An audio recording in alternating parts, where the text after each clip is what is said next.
you actually become more spiritual, closer to God.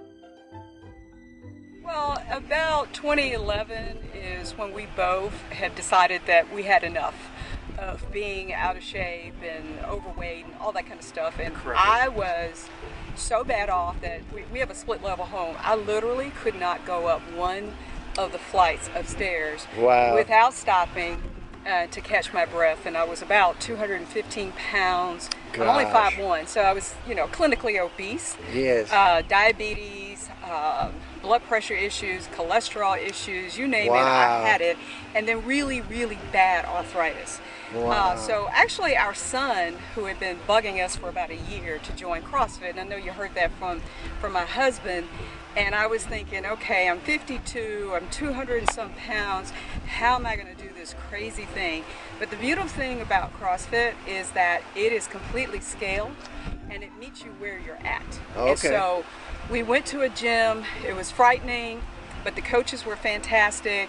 And literally I could not do anything, and everything had to be scaled, and I was always the last person to finish But you kept at it. Well, I kept at it because he wouldn't let me stop. I used to call him from work about 15 minutes before I'm supposed to leave to go to my class and make up some excuse about why I couldn't go. Right. And he would say, well, okay, I'll see you at home. What I was hoping for was that he'd say, well, I'll come home too, or I'll stay home too. He didn't do that, so that forced me to go. And it wasn't until about two and a half years later that I discovered I was really strong.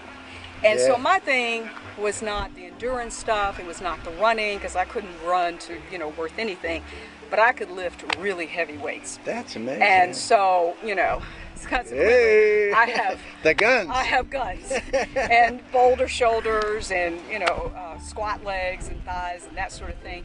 And so that gave me the confidence to continue. Yeah, right. But I think the bigger factor is I lost about 45 pounds. Wow. Now great. that may not seem a lot, but for women, I went from a size 18 dress to a size 8.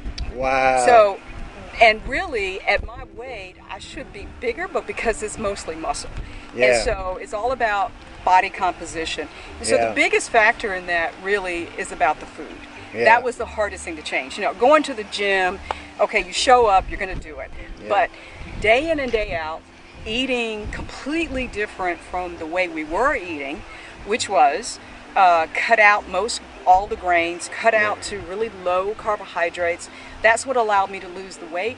And as I lost the weight, I can actually do stuff in the gym. Because when you're hefting around 200 and some pounds at 5'1", it's hard to do anything, right? Right.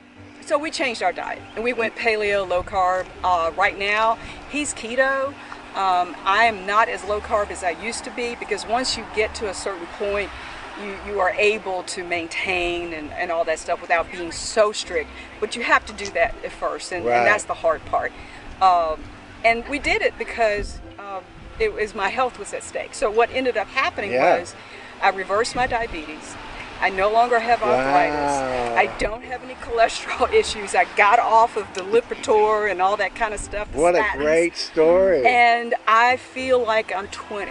See, one of the things I say to people is like, nobody was giving you some cash for working out, but you saved all those prescription drugs, doctor's visits, procedures. But I saved my life. And right. If I had gone down that path and continued that path, my mother passed away from complications of diabetes. That's where I was headed. Oh, okay. And so, that was a great motivation. So, that's fantastic. My primary care physician wrote in my e-chart that my HDL was amazing. Isn't that something? And I had a CAT scan a few years ago, and the neurologist who was, the cardiologist is 45, something like that. So I wish my arteries were as good as yours. I'll take that. That is such a great story. What would you say to those that just are intimidated, scared, sitting on the couch, having their potato chips, to get them, motivate them to get out and do something? Well, what kind of end game do you want to play? Yeah. Do you want to sit on a couch and eat potato chips, until you can't? Right. Or do you want to be able to get up and go get more potato chips for yourself? Right. So, and enjoy it at the process. We can do anything we want. Yeah. And whereas 10 years ago we were questioning it. And We that's had a trip to see the redwoods about that time, and couldn't make it down the trails.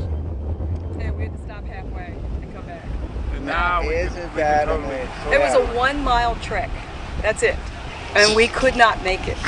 And I literally cried because we spent all this money. We went to California. And the redwoods thing, are great right, to see. Well, we were in Yosemite. Did you go back? We have not, but you will. That's on your back. bucket list, right? And this time we're going to run it. Yeah. So you asked about, what do you tell somebody, right? Yeah. So everything in life is about a choice. Right? And not making a decision or not making a choice is also a choice. That's a choice. So, absolutely. Because of my mother and knowing what happened to her, I did not want to end up in a nursing home. Right. Because that, if I fell because of my arthritis, or I was just too heavy, right. or, the diabetes thing, she went into a coma. What happens when that happened? I'm more scared of that than I was scared of going to the gym and putting myself out there. That's scary. That was very scary. And it was challenging.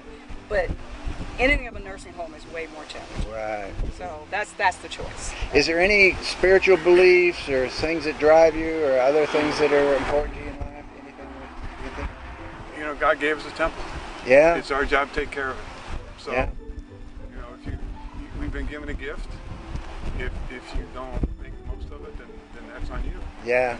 That's a good point. I'm not religious in the orthodox way of, doing the routines or the things like that. But I'll tell you that going through this process, and you have to reflect, you have to get very deep, and you actually become more spiritual, closer to God, because I don't know, there's a connection there. There's a peace and serenity when you know you're doing what you were meant to do, and not be on a couch and eat potato chips. Because that's not what we're meant to do. So yeah. Now I do eat potato chips. Don't we all? I'm not crazy.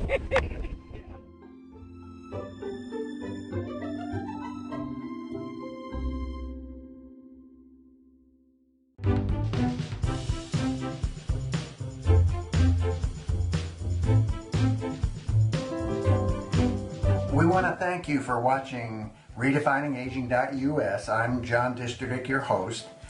And our goal for the series is pretty simple. We just want to enhance the quality of people's lives. So if you know of an event that you think would be good for us to cover, please fill out the form on our website, and not only the event and what it is, where it is, when it is, and if there's a person you know that you think would be a good person for us to do a testimony on in some event, please let us know.